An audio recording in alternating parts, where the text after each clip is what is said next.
gosh, the last time I sat down and did a video, I was so uncomfortable and all out to here. That is so crazy. I had my baby May 15th. She came at 7 pounds, 10 ounces. Beautiful baby girl. She is actually over there chilling in her playpen right now. She's asleep. But before, I get into baby and get into all that, I'm going to give you guys a little background story on my labor and delivery. So on May 14th, I was scheduled to be induced. This was my first time being induced. With my other kids, everything happened completely on its own, naturally.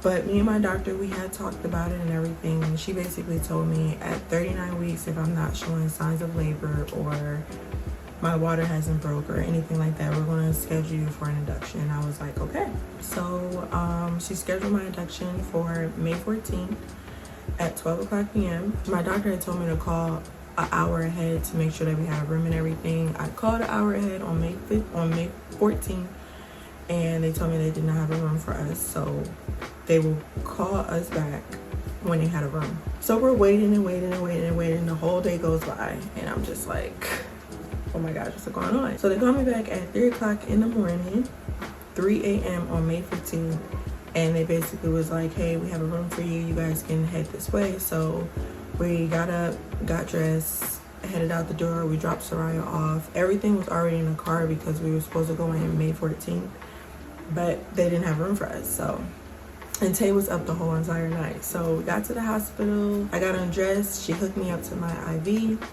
And then she asked me when the last time I ate. I told her the last time I ate was yesterday at 12 o'clock because that's the day I was supposed to come in and be induced. So I didn't want to eat too much, thinking that if I did eat, it was going to mess up the process because I had never been induced before. So I didn't eat too much. So they was like, oh my God, you didn't eat anything, so let's feed you. So they gave me some breakfast. I had like 2 pancakes. The only things that I could eat once I started my my Pitocin was liquids. I could only have soup. I could only have water, juice, stuff like that. I couldn't have anything, like I couldn't chew any food or whatever. I came back in and it was like, okay, so we're gonna start you on your Pitocin. It was around 10 o'clock at this point. It was 10 a.m. They hooked me up to my Pitocin and they gave me a small dosage every hour until I was actually like showing a lot of progress of labor. But before they started me on my Pitocin, they checked my cervix or whatever, and I was 2 centimeters dilated, but my water didn't break or anything. This was before she started any medicine. I was 2 centimeters dilated already.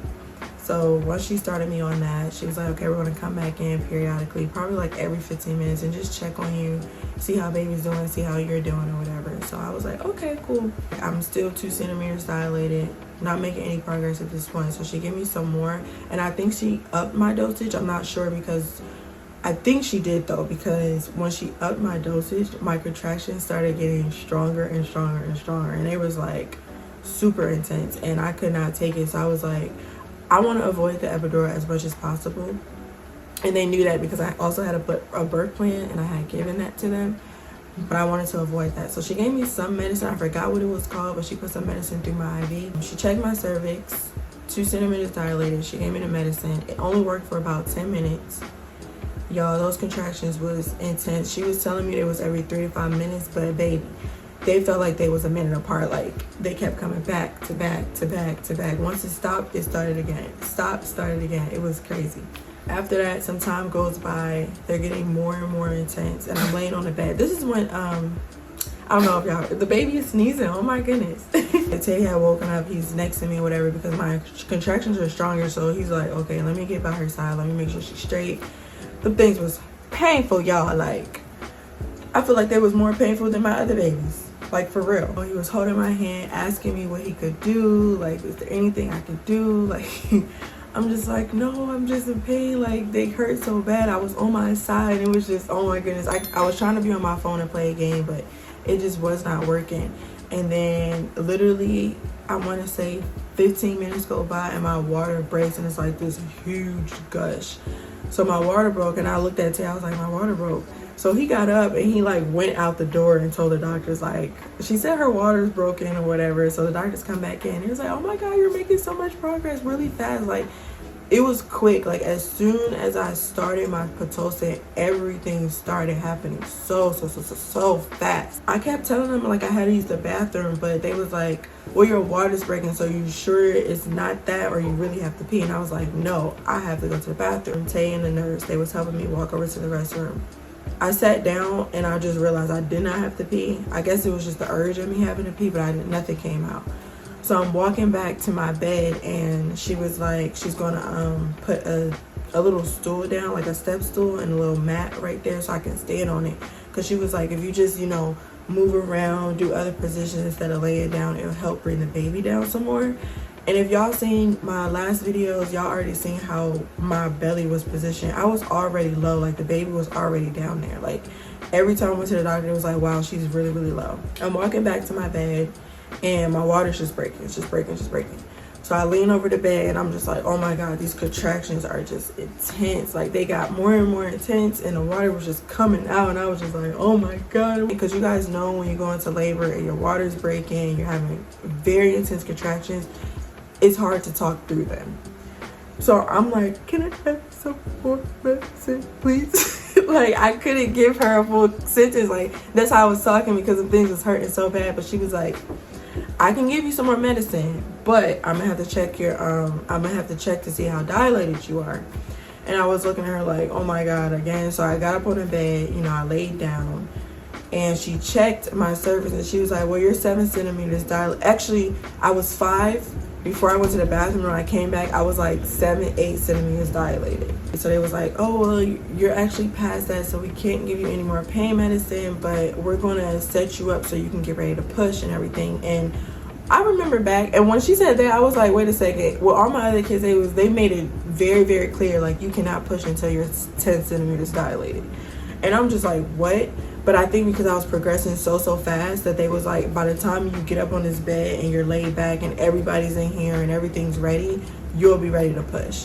So the doctor comes in, the doctor who actually delivered the baby, she came in or whatever, and she was like, oh yeah, so you're there, you're 10 centimeters there, ready to push, so just go ahead and sit up, and we're gonna count to 10, and once every 10 seconds that we count, you push. So I'm pushing, I'm feeling her come out, like I'm feeling everything. Her head is coming out, and they're like, oh, we can see her head, we see her hair, blah blah blah. And I'm just like, and Tay's looking the whole entire time. But anyways, I'm pushing, and like, okay, we have her head. And then the doctor was like, oh my God, I feel shoulders, it's an emergency. So when she said that, it threw me off. I got really scared.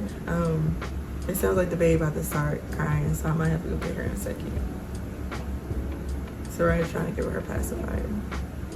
You don't give her pacifier? So she said she felt shoulders, and the baby got stuck. Like she got stuck. I thought she was coming out this way, like her back was like towards my bottom and her chest was like up towards my pelvis area, but she was sideways. So her shoulders got stuck. So the doctors literally was pressing down on my belly to like help me to push her out. Y'all, that was so painful.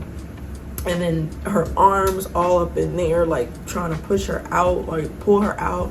And it was really painful. They eventually ended up getting her out. When she came out, her shoulder kind of dropped. Like Tay told me, her shoulder was kind of dropped a little bit. So they took over there, they made sure she was okay. She wasn't even crying. So I'm just like, I hope everything's okay. I'm just looking over at her and making sure she's straight. So they're checking her shoulder, and then they're like patting her on the butt, making sure, you know, she cries. And then eventually she ends up crying. So I'm hearing her cry, and I'm just like, okay, my baby's straight. I was like, so they brought her over to me, and they placed her on my chest so I could do skin to skin with her. And she was good. Like they told me, like, you know, she was good. Her shoulder was okay. Everything was good. Tay ended up cutting the cord. I'm probably post pictures and stuff and somewhere in this video, but he cut the cord. He couldn't cut the cord when she came out because they had to make sure her shoulder was straight. So when she was over there on the little baby bed, he ended up cutting the cord. They told me after she came out, they're like, oh, if you decide to have any more children, we would highly recommend you to get a C-section and stuff like that, because you had a rupture so bad, it's going to take some time for you to heal. So I looked at her in the face and I said, baby, I'm not having no more kids. I'm not having no more kids. I'm sorry, I can't do it. A little bit of my postpartum story. I don't really have any postpartum depression. I would say I'm emotional just because, you know, my body is going back to how it used to be, or it's getting back to how it used to be. So everything's kind of like thrown off a little bit. But I'm not depressed. I have Tay here. He's been very, very helpful. He has her throughout the night and then I have her throughout the day. But we kind of rotate where I'll have her throughout the night and he'll have her throughout the day. So Raya's a great big sister, right? She loves her baby sister so much. I have no complaints. I'm happy how everything went. But yeah, guys, so that is my birth story and a little bit of my postpartum experience. Not a bad experience at all. I'm very, very happy, truly blessed with my family. As far as Romani goes, I'm going to do a whole nother video about just her. But yeah, I want to thank you guys so much for tuning in. Make sure you like, share, comment, and subscribe. And I will see each and every one of you in my next video. Bye. Bye. See you later. See you.